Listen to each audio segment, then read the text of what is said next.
Hello friends, आज हम लेकर के आए हैं आपके सामने विज्ञान विषय संबंधित एक और नई सीरीज़, जिसमें हमने विभिन्न प्रकार की प्रतियोगी परीक्षाओं में आने वाले प्रश्नों का समावेश किया है। तो आइए चलते हैं प्रश्न की तरफ। तो पहला प्रश्न है कि कौन सा जंतु चप्पल की आकृति का होता है। चार ऑप्शन दिए गए हैं। पहला ऑप्शन है ट्रिपेनोसोम, दूसरा ऑप्शन है पैरामीशियम, तीसरा ऑप्शन है जियार्डियाना, चौथा ऑप्शन है अमीबा। तो दोस्तों, जो पैरामीशियम होता है उसका आकार चप्पल के तलवे के समान होता है। ऑप्शन नंबर बी करेक्ट हो जाएगा। नेक्स्ट प्रश्न पे चलते हैं। नेक्स्ट प्रश्न है निम्नलिखित में से कौन एक सबसे विषैला सर्प होता है। चार ऑप्शन दिए गए हैं।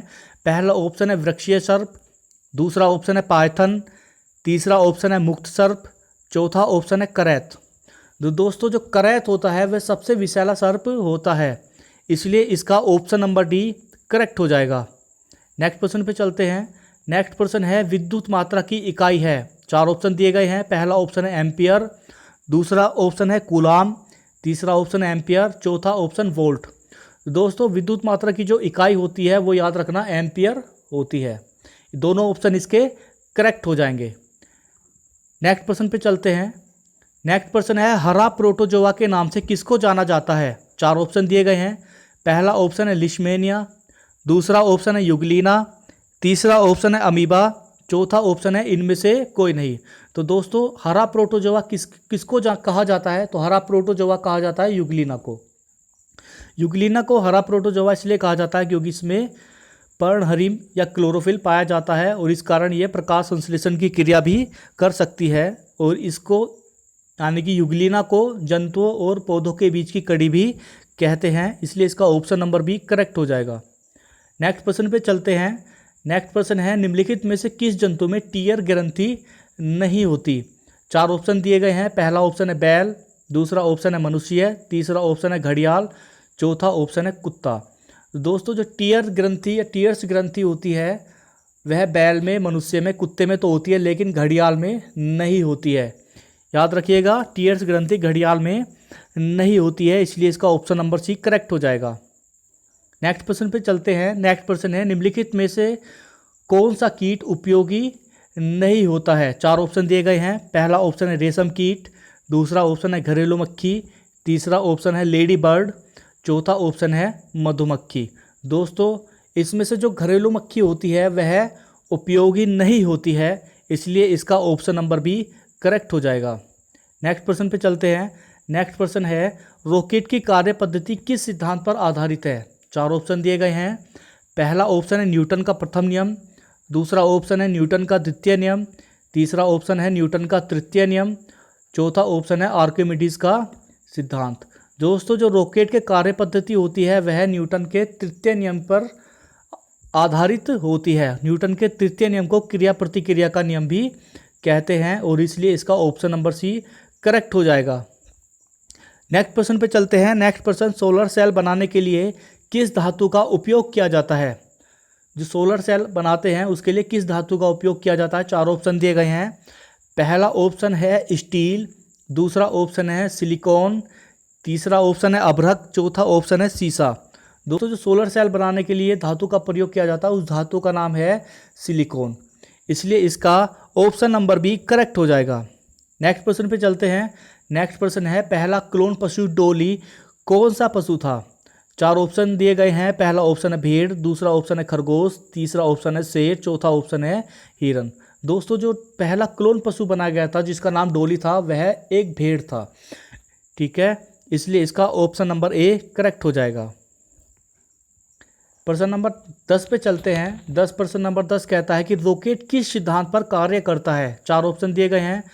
पहला ऑप्शन है ऊर्जा संरक्षण का नियम, दूसरा ऑप्शन है बर्नौली की प्रमेय, तीसरा ऑप्शन है संवेग संरक्षण का नियम, चौथा ऑप्शन है इनमें से कोई नहीं। तो दोस्तों, जो रॉकेट का सिद्धांत होता है, रॉकेट के कार्य करने का सिद्धांत होता है वह संवेग संरक्षण के नियम पर कार्य करता है। ऑप्शन नंबर सी करेक्ट हो जाएगा।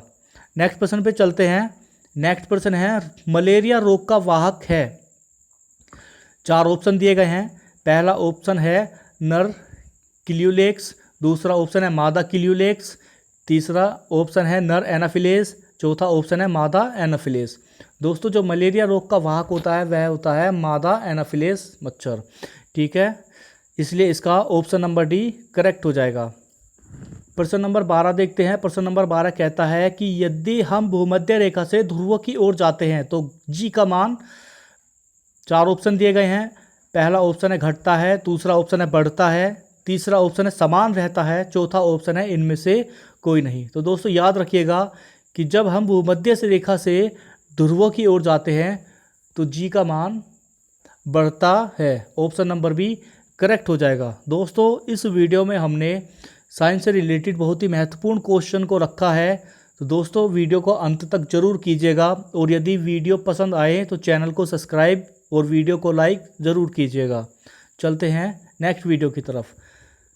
नेक्स्ट क्वेश्चन कहता है कि बॉल पेन किस सिद्धांत पर कार्य करता है। जो बॉल पेन यूज़ करते हैं वो किस सिद्धांत पर कार्य करता है। 4 ऑप्शन दिए गए हैं। पहला ऑप्शन है श्यानता, दूसरा ऑप्शन है बायल का नियम, तीसरा ऑप्शन है गुरुत्वीय त्वरण, चौथा ऑप्शन है पृष्ठीय तनाव। तो दोस्तों जो बॉल पेन अपन यूज़ करते हैं वह पृष्ठीय तनाव सिद्धांत पर कार्य करता है। ऑप्शन नंबर डी करेक्ट हो जाएगा। नेक्स्ट प्रश्न पे चलते हैं। नेक्स्ट प्रश्न है वायुमंडल की मोटाई को मापने वाली इकाई कौन सी है। वायुमंडल की मोटाई को मापने वाली इकाई कौन सी है। 4 ऑप्शन दिए गए हैं। पहला ऑप्शन है बैरल, दूसरा ऑप्शन है डॉप्सन, तीसरा ऑप्शन है बार, चौथा ऑप्शन है डायोप्टर। दोस्तों जो वायुमंडल की जो इकाई मापी जाती है, मोटाई मापी जाती है, उसकी इकाई है Dobson. Option number B correct हो जाएगा। नेक्स्ट प्रश्न देखते हैं। नेक्स्ट प्रश्न है तितली की आंखें रात में क्यों चमकती है। 4 ऑप्शन दिए गए हैं। पहला ऑप्शन है टेपिटम लूसिडियम के कारण, दूसरा ऑप्शन है विशेष लेंस के कारण, तीसरा ऑप्शन है विशेष कारण ज्ञात नहीं, चौथा ऑप्शन है जीन प्रभाव के कारण। तो दोस्तों जो तितली की जो आंखें होती हैं वो टेपिटम लूसिडम के कारण रात में चमकती हैं। ऑप्शन नंबर ए करेक्ट हो जाएगा। प्रश्न नंबर 16 है निम्नलिखित में से कौन सा प्राणी शीत रक्तीय होता है। 4 ऑप्शन दिए गए हैं। पहला ऑप्शन है मछली, दूसरा ऑप्शन है छिपकली, तीसरा ऑप्शन है मेंढक, चौथा ऑप्शन है ये सभी। तो दोस्तों इनमें से जो सभी हैं यानी कि मेंढक, मछली और छिपकली, ये सभी प्राणी शीत रक्तीय होते हैं। ऑप्शन नंबर डी इसका करेक्ट हो जाएगा। नेक्स्ट प्रश्न पे चलते हैं। नेक्स्ट प्रश्न है पवन के वेग का मापन निम्न में से किस यंत्र के द्वारा किया जाता है। जो पवन मतलब वायु चलती है, जो हवा चलती है, उसके वेग का मापन किस यंत्र के द्वारा किया जाता है। दोस्तों 4 ऑप्शन दिए गए हैं। पहला ऑप्शन है अमीनोमीटर, दूसरा है एनीमोमीटर, चौथा है मैनोमीटर, तीसरा है मैनोमीटर और चौथा है हाइड्रोमीटर। तो दोस्तों जो पवन के वेग का मापन किया जाता है उस यंत्र का नाम है एनीमोमीटर, इसलिए इसका ऑप्शन नंबर बी करेक्ट हो जाएगा। नेक्स्ट प्रश्न पे चलते हैं। नेक्स्ट प्रश्न है निम्नलिखित में से कौन सी एक सदिश राशि है। 4 ऑप्शन दिए गए हैं। पहला ऑप्शन है दाब, दूसरा ऑप्शन है ऊर्जा, तीसरा ऑप्शन है संवेग, चौथा ऑप्शन है कार्य। दोस्तों इनमें से जो संवेग है वह एक सदिश राशि है, इसलिए इसका ऑप्शन नंबर सी करेक्ट हो जाएगा। नेक्स्ट प्रश्न पे चलते हैं। नेक्स्ट प्रश्न है पावोक्रिप्टेटस किसका वैज्ञानिक नाम है। 4 ऑप्शन दिए गए हैं। पहला है मेंढक का, दूसरा है बाघ का, तीसरा है चीते का, चौथा है मोर का। दोस्तों जो पावोक्रिप्टेटस है वह मोर का वैज्ञानिक नाम होता है, इसलिए इसका ऑप्शन नंबर डी करेक्ट हो जाएगा। नेक्स्ट प्रश्न पे चलते हैं। नेक्स्ट प्रश्न है निम्नलिखित में से कौन सी अदिश राशि है। 4 ऑप्शन दिए गए हैं। पहला ऑप्शन है दाब, दूसरा ऑप्शन है बल, तीसरा ऑप्शन है वेग, चौथा ऑप्शन है त्वरण। दोस्तों जो दाब है वो एक अदिश राशि है, ऑप्शन नंबर ए करेक्ट हो जाएगा। नेक्स्ट प्रश्न पे चलते हैं। नेक्स्ट प्रश्न है पक्षियों की हड्डियां कैसी होती है। 4 ऑप्शन दिए गए हैं। पहला ऑप्शन है मजबूत और ठोस, दूसरा ऑप्शन है इनमें से कोई नहीं, तीसरा ऑप्शन है वातिल, चौथा ऑप्शन है ठोस। तो दोस्तों जो पक्षियों की हड्डियां होती हैं वो वातिल होती है। वातिल मतलब एयर चैम्बर्स, पक्षियों की हड्डियों में एयर चैम्बर्स होते हैं जिससे पक्षियों की हड्डियां जो होती है वो खोखली हो जाती हैं, वायु से भर जाती हैं और हड्डियां हल्की हो जाती है, जिस कारण पक्षियां आराम से उड़ सकते हैं। ऑप्शन नंबर सी इसमें करेक्ट हो जाएगा। प्रश्न नंबर 22 देखते हैं। प्रश्न नंबर 22 है कौन सा विटामिन हमारे शरीर में तेज गति से बनता है। 4 ऑप्शन दिए गए हैं। विटामिन ए, दूसरा ऑप्शन है विटामिन बी, तीसरा ऑप्शन है विटामिन सी, चौथा ऑप्शन है विटामिन डी। तो दोस्तों जो विटामिन डी होता है उसका निर्माण हमारे शरीर में होता है। ऑप्शन नंबर डी करेक्ट हो जाएगा। प्रश्न नंबर 23 देखते हैं। 23 है पित्त का स्रोत क्या है। पहला ऑप्शन है पित्ताशय, दूसरा ऑप्शन है यकृत, तीसरा ऑप्शन है पित्तवाहिनी, चौथा ऑप्शन है अग्नाशय। दोस्तों जल्दी से बताइए पित्त का स्रोत क्या है। दोस्तों पित्त का स्रोत होता है यकृत, अर्थात यकृत में पित्त का निर्माण होता है, जबकि पित्ताशय में पित्त एकत्रित होता है। पित्त वाहिनियों में पित्त जो होता है वो गति करता है। याद रखिएगा ऑप्शन नंबर बी करेक्ट हो जाएगा। प्रश्न नंबर 24 पे चलते हैं। प्रश्न नंबर 24 है एंजाइम होते हैं। 4 ऑप्शन दिए गए हैं। पहला ऑप्शन है सूक्ष्म जीव, दूसरा ऑप्शन है प्रोटीन, तीसरा ऑप्शन है अकार्बनिक यौगिक, चौथा ऑप्शन है फफूंदी। दोस्तों जल्दी से बताइए एंजाइम क्या होते हैं। तो एंजाइम एक प्रकार क्या होते हैं, प्रोटीन होते हैं। ऑप्शन नंबर बी करेक्ट हो जाएगा। प्रश्न नंबर 25 पे चलते हैं। 25 है लाल चने में कौन सा एंजाइम मिलता है। लाल चने में कौन सा एंजाइम मिलता है। पहला ऑप्शन है यूरिएस, दूसरा ऑप्शन है जाइमेस, तीसरा ऑप्शन है माल्टेस, चौथा ऑप्शन है डाइस्टेस। तो दोस्तों लाल चने में डाइस्टेस नामक एंजाइम पाया जाता है। ऑप्शन नंबर डी करेक्ट हो जाएगा। प्रश्न नंबर 26 पे चलते हैं। प्रश्न नंबर 26 है इनमें से कौन देह निर्माता कहलाता है, या इनमें से देह निर्माता किसे कहते हैं, अर्थात इनमें से कौन सा वह पोषक तत्व है जिसके कारण शरीर बलिष्ठ होता है या शरीर बनता है। 4 ऑप्शन दिए गए हैं। पहला ऑप्शन है प्रोटीन, दूसरा ऑप्शन है कार्बोहाइड्रेट, तीसरा ऑप्शन है वसा, चौथा ऑप्शन है विटामिन। दोस्तों जो प्रोटीन होता है उसे देह निर्माता कहते हैं। ऑप्शन नंबर ए करेक्ट हो जाएगा। प्रश्न नंबर 27 है पृथ्वी की भूपर्पटी में कौन सा तत्व प्रचुर मात्रा में पाया जाता है। 4 ऑप्शन दिए गए हैं। पहला ऑप्शन है कैल्शियम, दूसरा ऑप्शन है लोहा, तीसरा ऑप्शन है एल्युमिनियम, चौथा ऑप्शन है पोटेशियम। तो दोस्तों पृथ्वी की जो भूपर्पटी होती है या पृथ्वी की जो परत होती है उसमें एल्युमिनियम नामक धातु सबसे प्रचुर मात्रा में पाई जाती है। ऑप्शन नंबर सी करेक्ट हो जाएगा। नेक्स्ट प्रश्न पे चलते हैं। नेक्स्ट प्रश्न है मशरूम क्या होता है। 4 ऑप्शन दिए गए हैं।